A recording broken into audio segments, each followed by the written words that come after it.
What's up everybody? Welcome back to Louie's Life Tips. Today we're going to talk about credit. What is a credit score? It's basically a number that represents your trustworthiness for someone when they want to lend you money. And there's a lot that goes into it. So let's get started.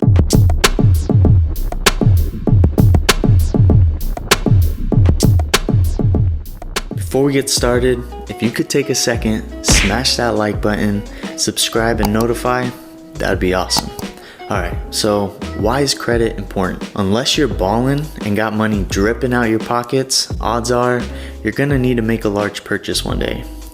Most people, the largest purchase they make is buying a house or buying a car, even starting a business. When you apply to that loan, credit is one of the main factors that determines A, if you get approved, and B, the terms of that loan. The terms of a loan can boil down to basically two things: length and rate. And rate is king. It's essentially the interest you pay back to the bank for taking the loan. If you got good credit, you got low interest. If you got bad credit, you got high interest. The length of the loan matters too. The longer the loan, the more interest you end up paying over time. But your bill ends up being lower. So that usually comes down to how much can you afford a month. You want to keep it as short as possible, but at the end of the day, you got to reason with your budget. Let me break it down in a quick, simple example. Two people want to buy a house, person A and person B. They want to buy a $100,000 house. Person A has good credit, so they got a low interest at 3%. Person B has bad credit, so they got a high interest at 6%. Over the life of the loan, person A will pay $59,000 in interest, while person B is going to be paying $116,000 in interest, around $440 a month versus $600 a month, where the difference is almost $60K. That is no bueno, especially when real estate is one of the strongest investments you can make. And if you play your cards right, you could leverage that real estate to buying more real estate and build your wealth. More on that in another video, but I just get excited talking about it. The point is, having good credit sets you up with the ability to make great financial moves and build your wealth. That's why it's important. Now, let's explain credit a little bit more. A credit score can range from 0 to 850.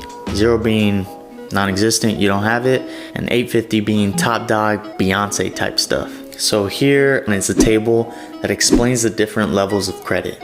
You got your very poor, you don't want to be there. If you're there, don't worry, you can dig yourself out. You got your fair, you got your good, you got your very good, and you got your exceptional. That's like some Bill Gates, Jeff Bezos type stuff. I personally am in the very good, very proud of that, trying to dig myself up to exceptional. We'll see if we get there. And then you got the percentage of people that fall within each category. So try and see where you're at. Credit Karma is a good place to go. It's free. This ain't a plug. I wish they were paying me, but it's a good place. You sign up and they'll do a soft check so it doesn't affect your credit score. You should always monitor what's going on with your credit. That can help you see how you can pick it up. So what are the main things that go into your credit score? Like what determines if it's good or not? We got a couple of things here, so let me go over each one. One, you got your payment history. Do not miss a payment. If you miss a payment, call them up and try and get them to drop it. They will. It'll help your credit score a lot. Number two, credit utilization. What is that?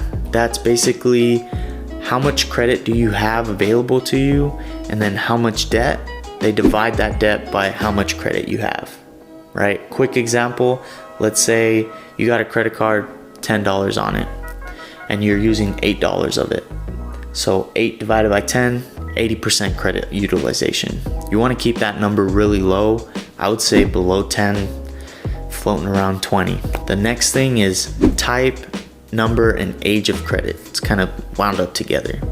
So there's different types of credit. You got your private loans, credit cards, student loans, a mortgage, your car loan, and then the number of loans or credits to you, and age. How old is it? How long have you had it? Banks want to see that you've had credit for a while and it's been in good standing. Then you got total debt. So they just want to know how much do you owe people, and then they want to see your personal records, like do you have a bankruptcy, just something financially related that is negative. Lastly, they have number of inquiries. So there's two types of inquiries. There's hard inquiries and soft inquiries. Soft inquiries, they don't really matter. Ignore those. They don't affect your credit. Now, hard inquiries, when you go for a loan, like a car loan or a house, they do a hard credit check or hard inquiry and basically have some company go into your history and check what you've done. If you got a bunch of those stacked up, it doesn't look good on your credit report, but over time they fall off. Another thing to note here though, if you're going to buy a house or a car, it's really good to shop around on your loans. And you got like a 30-month grace period, so don't be afraid to get a couple of quotes and make sure you get the best deal. The major keys that scorers look at are payment history first, total debt, your length of history, and then how much new credit / different type of credits you have. So to build your credit, you need to not miss a payment. Keep your debt low. I always recommend just paying your credit cards off right away. It's a good habit. I only use credit cards to gain the rewards because that's free money and I'm not leaving free money on the table. Don't close old accounts and try and have a mix of accounts. Now, that doesn't mean go open up a bunch of credit cards. That'll look bad. What it means is have your phone bill, electric bill, cable, put that stuff in your name. And then if you have some big purchase you've been planning for and save for, charge to a credit card and then pay it off. What about if your credit's at zero? You know, you're a youngin that left high school and you just haven't had any credit before, or you're somebody that just didn't believe in credit and now you're changing your mind. Well, options are limited. If you don't have any credit history, people don't want to give you a credit card. It's a sick circle if you ask me, but you got to play the game. Before you do anything, you need to make sure you have a job. If you don't have a job and income, you have no business asking for money.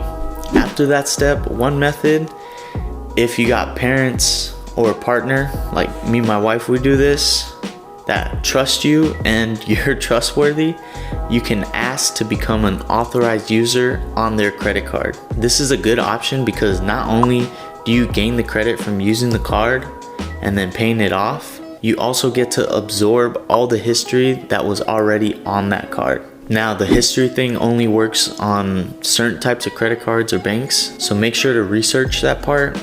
But if you can get that, boom, instant riches. Another route you can go is secured credit cards. Now, this is basically a credit card that you have to put a security deposit in, and it's like having no credit at all because you got to put the money up front before you can use it. But it builds your credit, so it's somewhere to start. And it teaches you good habits of not buying something you can't afford. A less attractive route is signing up for some yummy bills at home. I mean, you don't want to do it, but having your name on those bills just helps build your credit. And maybe you could talk to your parents and just have your name on the bill, but they're the ones signing the checks. Who knows? Finally, you can get a loan. If you're a student, you can get a small student loan, or if you've been saving up for some big purchase, you can get a private loan and pay it off right away. Once you have your credit going, it's just all about sticking to those 6 categories we talked about before, and boom, you're on your way to credit card kingdom. Now, I would be remiss if we talked about credit and we didn't talk about its evil twin sister, debt.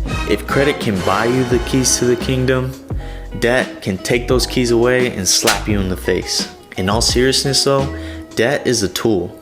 And if you let it get out of hand, it's okay. We let things get out of hand. You just gotta put some elbow grease in, work hard and fix it. And if that's something you're interested in talking about, let me know in the comments below and I'll try and make a video about it. A good rule of thumb is you don't want to make a purchase you couldn't pay off that day. And yes, that includes a car. You want to use debt to buy things that appreciate, make you money over time, you know, like a house or a business investment. And yes, there's always risks to putting some debt on, so be very cautious and make sure you're doing your research when you take on any type of debt. The goal is to not look like a baller. The goal is to be a baller. You want to have money in the bank and you want your money making money for you. You don't want to buy things that you're losing on. And that's all I really have today. So please take a second, destroy that like button. Shout out Graham Stephan. Sub me up a little bit and let me know what you think in the comments below. Good luck, family. Stay strong. Peace.